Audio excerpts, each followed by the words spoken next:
first word of the Iliad is menes, a word in ancient Greek that means rage. In the context of the story, this word relates to the fury experienced by the greatest warrior in the Greek world, Achilles. During the Trojan War, Agamemnon steals a prize that was meant for Achilles, the Trojan priestess Briseis. This results in a catastrophic dispute between the two men, with Briseis at the center of their disagreement.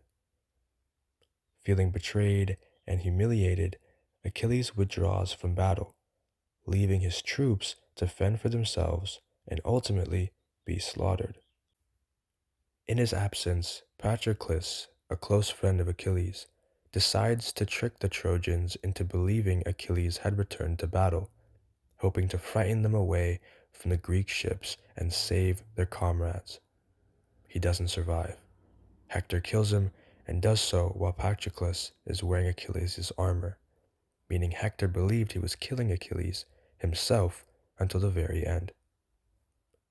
When Achilles is told of his friend's death, something changes. The anger he felt towards Agamemnon, rooted in pride and wounded ego, gives way to something harder to name: a grief-driven fury, what I'd describe as love turned inside out. And so Achilles picks up his spear and returns to battle. Not for glory, he goes back knowing his own death will follow Hector's closely. And he goes anyway, in a kind of berserk sorrow that Homer doesn't try to romanticize. What's worth noting is that the Iliad doesn't end in triumph. It ends quietly, with Achilles and Priam, the father of Hector, sitting together and weeping. Their combined rage finally exhausts itself into grief.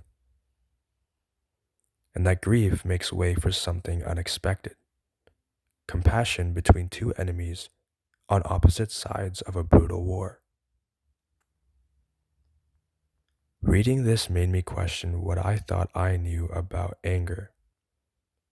Because from the stories I've heard and the lessons I was given growing up, anger is supposed to be this destructive emotion, something to suppress, to apologize for, to get rid of as quickly as possible.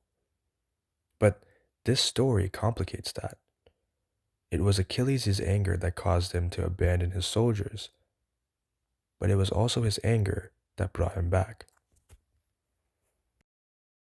Valmiki, Valmiki, Valmiki.